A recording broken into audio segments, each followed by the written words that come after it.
পৃথিবীতে যত মানুষ আছে দুনিয়াদারির যে একটা বৈশিষ্ট্য হচ্ছে যে প্রত্যেক পুরুষের সাথে একটা নারী, আবার তাদের সাথে সন্তান সন্ততি, আবার সেগুলিকে ঘিরে এক সুন্দর ঘরবাড়ি, একজনের একদম সুন্দর ঘরবাড়ি, আবার সেগুলিকে ঘিরে ব্যবসা বাণিজ্য কিংবা চাকরি কিংবা শিল্প কারখানা কিংবা উপায় উপকরণ আছে কোনো না কোনো কিছু, বাগান বাড়ি কিংবা ক্ষেত খামার কিংবা চাষবাস কিংবা বর্তমান আধুনিক যে ডিজিটালাইজ কত কাজকর্ম যেমন আছে, আবার তাকে ঘিরে আছে সুখ দুঃখ, সৌন্দর্য, হাসি কান্না। তারপরে আবার কেউ আছে কারো গাড়ি চমকপ্রদ, মানে খুব হাই কোয়ালিটির গাড়ি, কিংবা কেউ বিমানে চড়তেছে, কিংবা কেউ ঘোড়াতে চড়তেছে, কিংবা কেউ রিক্সাতে, কিংবা কেউ থ্রি হুইলারে, কিংবা কেউ বাইকে। আবার এগুলি নিয়েও প্রত্যেকের একজনের সাথে একটা হচ্ছে যে ডিফারেন্স রুচির প্রতিযোগিতা, আবার হচ্ছে যে একই রুচিতে অথবা একই উপকরণ নিয়ে একজন আরেকজনের সাথে বিভিন্ন দৃষ্টিভঙ্গিতে প্রতিযোগিতা, অর্থনৈতিক প্রতিযোগিতা, তারপরে আবাসন নিয়ে প্রতিযোগিতা, স্ত্রী সন্তান নিয়ে প্রতিযোগিতা, লেখাপড়া নিয়ে প্রতিযোগিতা, সার্টিফিকেট নিয়ে প্রতিযোগিতা, তারপরে আছে আপনার সম্পদ অর্জন নিয়ে প্রতিযোগিতা, তারপর হচ্ছে যে মানে হাজার প্রকার প্রতিযোগিতা আমরা কিন্তু প্রতিনিয়ত দৌড়াচ্ছি। আমরাও তো একদম পৃথিবীর সমস্ত মানুষ দৌড়াচ্ছে সেভাবে। ডিফারেন্সটা কোথায়? যখন একটা মানুষ সবজি বা বাগান ক্ষেত বা ধান ক্ষেত করতে যাচ্ছে, তার প্রিপারেশনের শেষ নাই। কত হাজার প্রিপারেশন, চাষা রাখতেছে, কামড়া রাখতেছে, নাঙ্গল জোয়ান ঠিক করতেছে, কিংবা ট্রাক্টর ঠিক করতেছে, তারপরে ওখানে চারা গাছ লাগাচ্ছে, তারপরে এটাকে লাগাচ্ছে, পানি শেষ করতেছে, ময়লা পরিষ্কার করতেছে, ধান বড় হচ্ছে, খুশি হচ্ছে, মানে আমার আজকে অনেক বেশি এই ফসল হবে, ও ফসল হবে, বিভিন্ন কিছু করতেছে, হাজার প্রকার এই প্রস্তুতি। কিন্তু এই প্রস্তুতির যে গতিবেগ, একটা পর্যায়ে গিয়ে ফসল যখন শীত হয়, তার হারভেস্ট অর্থাৎ এটা উঠানোর সময় হয়, এরপর দেখা যাচ্ছে সেই গাছও গাড়ি ফেলতেছে, সেই ডালও গাড়ি ফেলতেছে, সেই ফসলও গাড়ি ফেলতেছে। কিছু কিছু ফসল আসবে এখানে 4 বর্ষ বা এখানে মানে এটা একটা জাস্ট এখন আগাছা হিসাবে পরিণত হয়ে যাচ্ছে। এটার কোনো ভ্যালু থাকে না, বরঞ্চ এটাকে উপড়াই ফেলে আবার একটা চাষ করার চেষ্টা করতেছে। আমাদের যে যত প্রত্যেকের স্ত্রী প্রত্যেকের জন্য সুন্দর, প্রত্যেকের সন্তান সন্ততি প্রত্যেকের জন্য প্রিয়, প্রত্যেকের সম্পদ প্রত্যেকের কাছে গুরুত্বপূর্ণ, প্রত্যেকের ঘর বাড়ি তার জন্য বেশ আনন্দদায়ক এবং নিরাপত্তা দেয়। কিন্তু দেখা যাচ্ছে যে ঠিক একইভাবে ওই যে চাষ করা ক্ষেতটা যেমন একসময় আগাছায় রূপান্তরিত হয়, বরঞ্চ সেটাকে উপড়াই ফেলে আবার নতুন একটা সবজি বা কিংবা চারা গাছ লাগানোর প্রক্রিয়া চলে, ঠিক একইভাবে আমাদের জীবনটা, মানুষের জীবনটা কিন্তু একই রকম। এক পর্যায়ে এখন দেখতেছেন না, এখন তো ধরেন এই যে বাবা মা একসময় সব কিছুর জন্য একমাত্র বাবা মা ছাড়া কিছুই ছিল না, সেই বাবা মা একটা পর্যায়ে গিয়ে বিরক্তির কারণ হচ্ছে অনেকের কাছে। কেউ বৃদ্ধাশ্রমে দিচ্ছে, কেউ ভাই বোনে আলাদা করে নিচ্ছে, কেউ বা সুন্দর বাসা ভাড়া করে দিচ্ছে, মানে কাছে রাখতেই চাচ্ছে না একসময়। ঠিক একইভাবে সন্তান সন্ততি, তোমাকে বিয়ে করেছে, এখন তুমি আলাদা হয়ে যাও, বা এখন টাকা দিতে হবে। একসময় যার জন্য না খেয়ে খাওয়াইছে, না পড়ে পড়াইছে, সেই এখন আবার দেখা যাচ্ছে কি হিসাব কিতাবের এতে চলে আসে। এটা হচ্ছে পার্থিব বাস্তবতা। আমি যে ভাষায় বললাম, বারবার করে বলতেছি, এমন এক কিতাব থেকে আমি কথা বলতেছি যে কিতাব আসলে কেউ হাতে তৈরি করা যেমন সম্ভব না, এটাকে পরিবর্তন করা সম্ভব না। সেই কিতাব আল কোরআন থেকে আমি এই কথা বলতেছি, আমার ভাষায় বলতেছি। অ্যাকচুয়ালি এই কথাগুলো বলা আছে সূরা হাদীদের 21 এবং 20-21 নম্বর সেন্টেন্সে, আবার আছে সূরা আল ইমরানের 14-15 এইসব আয়াতের মধ্যে আছেন।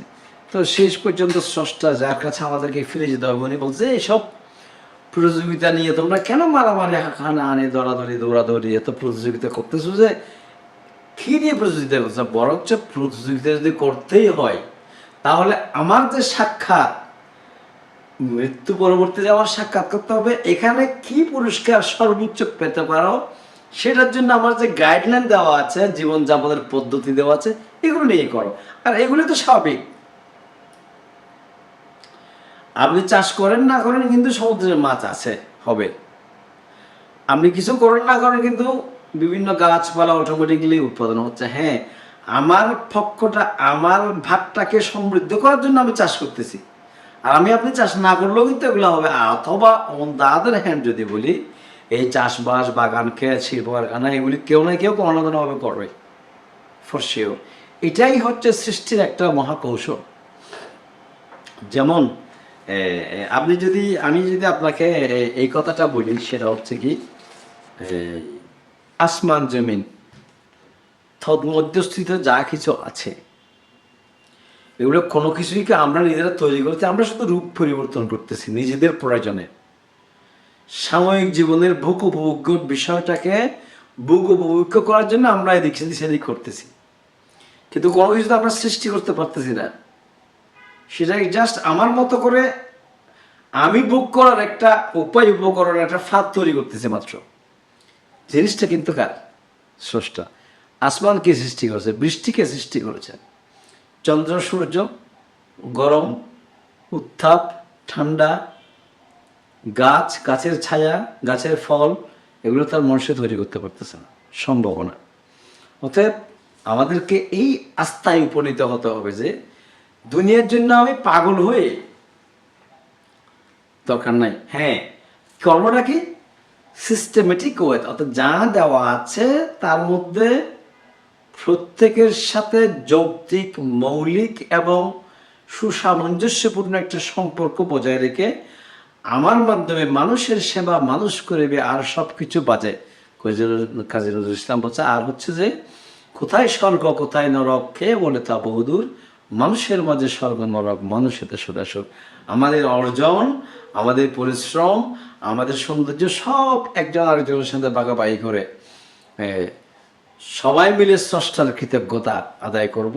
এটাই হবে আমাদের জীবনযাপনের পদ্ধতি হওয়া দরকার ছিল। কারণ আমরা মাটি থেকে সৃষ্টি করেছেন এবং আমাদের জীবনযাপন করার জন্য একটা মেয়াদ সৃষ্টি করেছেন আল্লাহ পাক। এগুলো আমি সূরা আনামের প্রথম 1, 2, 3 থেকে বলছি। আর এর আগে যেটা বলছি তো বললাম সূরা আল ইমরান থেকে এবং সূরা হাদীদ থেকে। আর এই শেষ পর্যন্ত ওই মেয়াদ শেষ হলে আমাদেরকে আল্লাহর কাছে ফিরে যেতে হবে, সেটা এর আগের উপস্থাপনা তো অনেকবার বলেছি। আর আসমান জমিনে যেহেতু আল্লাহ সৃষ্টি করবে সব কিছু, আমাদের জীবনযাপনের সমস্ত গোপনীয় এবং প্রকাশ্য যা আছে সব কিছু প্রতিনিয়ত আল্লাহ এটা হিসাবে আল্লাহ জানেন। আল্লাহর সিস্টেমের মধ্যে এগুলো সব রেকর্ডিং হচ্ছে, এই বিষয়টা আমাদের খেয়াল রাখতে হবে। আমাদের অর্জন কিংবা আমাদের ভালো কাজ, খারাপ কাজ যা আছে সব কিন্তু আল্লাহ পক্ষ থেকে নিয়ন্ত্রিত, এই বিষয়টা আমাদের ধারণা করতে হবে। আজকে কেউ রাষ্ট্রপতি, আজকে রাজা, কালকে ফকির, তারপরে আজকে যে শাস্তি দিচ্ছে সে কালকে শাস্তির মুখোমুখি হচ্ছে। আজকে যে আনন্দ করতেছে আরেকজন সে কান্না করতেছে, আজকে যে কান্না করতেছে আরেকদিন সে আরেকজনে আনন্দ করতেছে। এইগুলো হচ্ছে স্বাভাবিক একটা প্রক্রিয়া থাকবে। কারণ আমাদের যে বিষয়টা খুব গুরুত্ব দেওয়ার বিষয় আছে সেটা হচ্ছে যে বৃষ্টি বাদল থেকে শুরু করে আসমান জমিন থেকে শুরু করে, দেখেন আপনি যদি ফসলের কথা চিন্তা করেন, ধান, গম, ভুট্টা, কাঁঠাল, আম, নারিকেল, পেয়ারা, কলা, অটোমেটিক্যালি একটা নির্দিষ্ট সময় পর পর এটা আসতেছে। আমি চাইলেই কিন্তু আমি এটা সিজন পরিবর্তন করতে পারবো না। বেশ কিছু কৃত্রিমতা করে যেটা আনতেছে সেটাও আলো বলছে যে এটা তোমাদেরকে একটা নির্দিষ্ট লিমিটেড জ্ঞান দিয়েছে। এই জ্ঞানের সর্বোচ্চ ব্যবহার, এবং আমাকে বারবার স্মরণ করে যদি জ্ঞানের সর্বোচ্চ ব্যবহার করো, তোমার পুরো পৃথিবী তোমার নিয়ন্ত্রণ আদি করে দিয়েছেন। তবে হ্যাঁ, খেয়াল রাখতে হবে এগুলো সব আমি করে দিয়েছি। এই যে বরবটি একটা কালো একটা সাদা, আবার একই মাটিতে পাশাপাশি যখন আপনি ঢেঁড়স ছাড়া লাগাচ্ছেন সেটা আবার এভাবে খারাপ হয়ে থাকতেছে। এটার ধরন, স্বাদ, আল্লাহ আর এরকম। সে একই ক্ষেত্রে যখন আপনি কাঁচা মরিচ লাগাচ্ছেন, মরিচের টেস্ট আর একরকম, পানি একই, মাটি একই, আলো বাতাস একই, কিন্তু ভিন্ন ভিন্ন যে স্বাদ গন্ধে আপনি যে পাচ্ছেন, খেয়ে তৈরি করতেছে সেটা। কোনোটা লতা পাকা পাকাই উঠতেছে, আর কোনোটা এরকম গাছ হয়ে এত বড় ফসল হয়ে যাচ্ছে, আরেকটা এত বড় গাছের মধ্যে এত বড় বড় বড়ই ধরতেছে, আবার এটা থাল ধরতেছে, আবার একই পানিতে ভিন্ন ভিন্ন মাছ, স্বাদ ভিন্ন। এইগুলো যদি আমরা জ্ঞানবান লোক ছাড়া এগুলো এভাবে চিন্তা করবে, আর এভাবে যারা চিন্তা করবে তখন অটোমেটিকলি স্রষ্টার প্রতি তাদের একটা আনুগত্য বাড়ে যাবে। দুনিয়াদারের জন্য পাগল না হয়ে এই প্রাকৃতিক সিস্টেমের মধ্যে থেকেই নিজেকে স্বাচ্ছন্দ্যে নিজের তৃপ্তি বোধ করবে। যাই হোক, কতগুলা বিচ্ছি কতগুলো নিচে ঢুকে দিচ্ছে, এখান থেকে চারা গজাচ্ছে, এক গাছ থেকে হাজারো শস্য উৎপাদন হচ্ছে, এগুলো কি মানুষের পক্ষে করা সম্ভব? এই বোধ বিবেচনাগুলো আমাদের কাছে যতক্ষণ পর্যন্ত প্রতিনিয়ত ঘুরপাক খাবে না। এখন আমাদের ঘুরপাক খাচ্ছে কি, ওই অমুক জায়গায় এত অমুক একটা মোবাইল নিয়েছে এরকম, অথবা অমুক একটা ঘর বানিয়েছে এরকম, অথবা চাইনাতে লাইটিং করছে এরকম। আরে ভাই, এগুলি তো হচ্ছে কৃত্রিম, এবং এগুলো খুবই ক্ষণস্থায়ী, খুবই অস্থায়ী। শুরুতে যে কথা বলেছিলাম আমি, কিছুক্ষণ এরকম যে এই সৌন্দর্য মণ্ডিত একটা স্টেজ বানাইছিল, সেই তার 2 ঘন্টা পরে ভেঙে দিচ্ছে। যেই সরকার হাজারো ব্যবস্থাপনা করে গেছে দেশের জন্য, সেই তো থাকতে পারে নাই।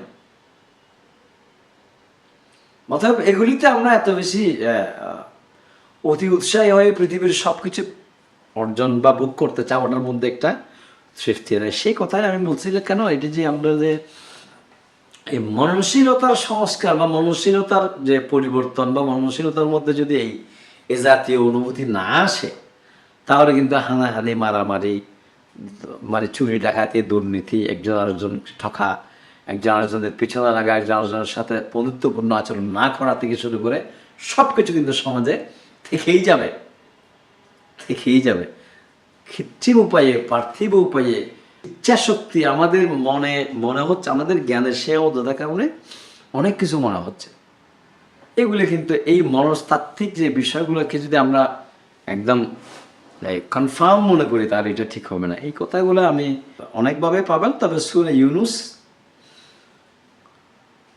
একটা সূরা আছে, সেই সূরার মধ্যে যদি আল্লাহ বলছেন যে সেই যে ওমা ইয়াত্তাবিউ আকসারুহুম ইল্লা যান্নাহ ইন্না যান্না লা ইউগনি মিনাল হাক্কি শাইয়ান ইন্নাল্লাহা আলীমুম বিমা ইয়াফআলুন। এটা শর্ত হচ্ছে যে তাদের অধিকাংশ ব্যক্তি নিজেদের আন্দাজ অনুমানের অনুসরণ করে, আর সত্যের মোকাবেলায় আন্দাজ অনুমান অবশ্যই কোনো কাজে আসবে না। আল্লাহ তাআলা অবশ্যই ওদের কর্মকাণ্ড সম্পর্কে সম্পূর্ণভাবে ভালো জানেন। অতএব আমি যেই কথাগুলো আমার ভাষায় বলতেছি, এগুলো আলটিমেটলি আল্লাহর কথা, কোরআনের কথা। উনি এভাবেই ওনার কোরআনটাকে সন্নিবেশিত করেছেন, সাজিয়েছেন, এবং বারংবার আমাদেরকে এগুলো অধ্যয়ন করলে বিবেক এবং